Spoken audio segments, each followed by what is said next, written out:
All right, so my name is Christopher Page. I am 39 years old and I live in Charlotte, North Carolina.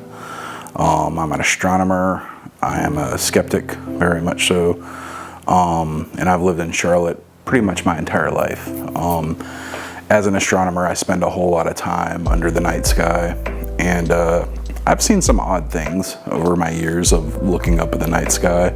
But what I want to talk to you about today is something that happened to me when I was a child that is unlike anything that's ever happened to me since. So I was 12 years old and the year was 1996. My grandmother was in a hospice unit because unfortunately she was dying. And at the time, me, my mom, and my brother were taking trips every night to the hospice unit to visit with her and comfort her and, you know, spend time with a relative while they're passing away, as you would.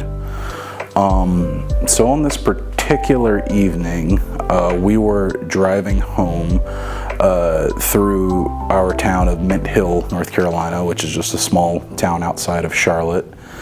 And we were on Lawyers Road, and I remember the area very clearly because the middle school that I was attending was right off of this particular road.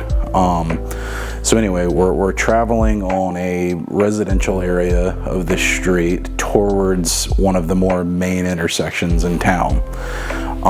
As we're traveling, we were in a large conversion van that my mom bought, and we noticed lights above us, just really bright spotlight type looking lights.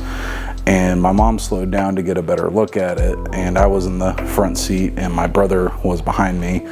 And I started to look up as well because she said, you know, do you see that?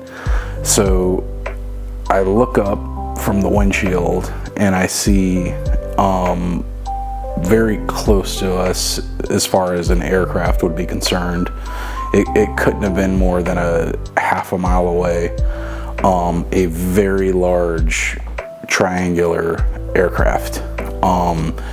It was completely silent. That is the thing that I remember the most about the experience because it was just so deadly quiet.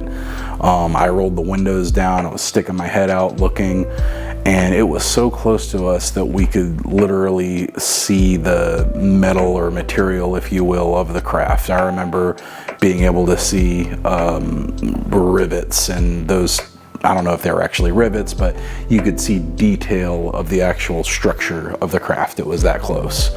And there was one light in the front and two lights in the back, in a triangular shape, like you say.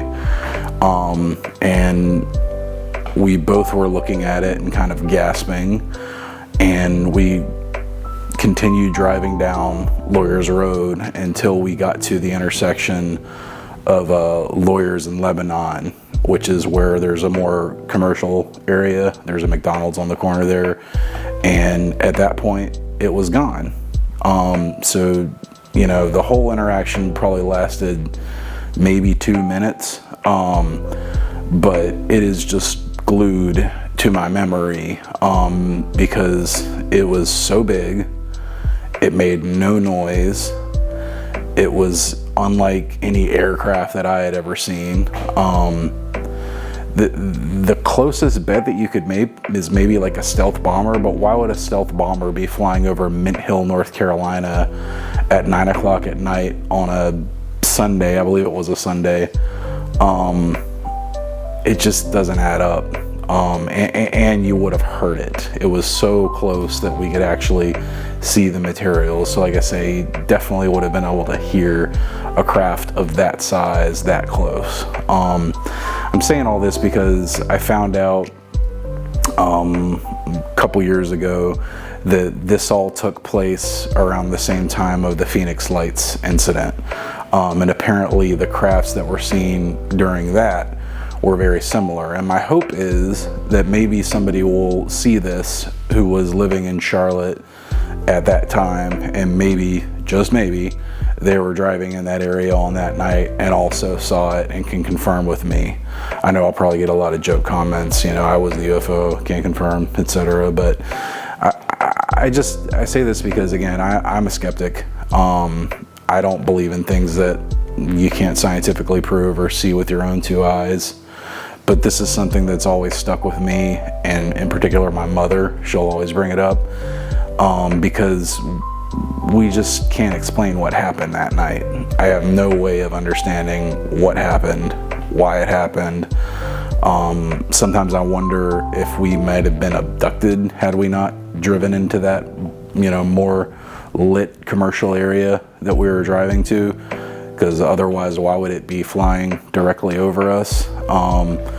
There's so many questions that I have. I've never seen anything like that since. I've seen some strange lights in the night sky that I can't really account for, but nothing like that, not even close. So anyway, I just thought I would share this. If you have any questions or comments, please leave them below. And if you know anyone who was living in the Charlotte area, you know, around mid-90s, 96, I'll see if I can get the exact date that this occurred, because I know my mom knows what that date is. I'll ask her, and I'll post it in the comments there. So if you know anyone who had a similar experience, please let me know. If you've ever had a similar experience, please leave it in the comments. I would love to hear about it. So thank you guys for watching. Have a great day.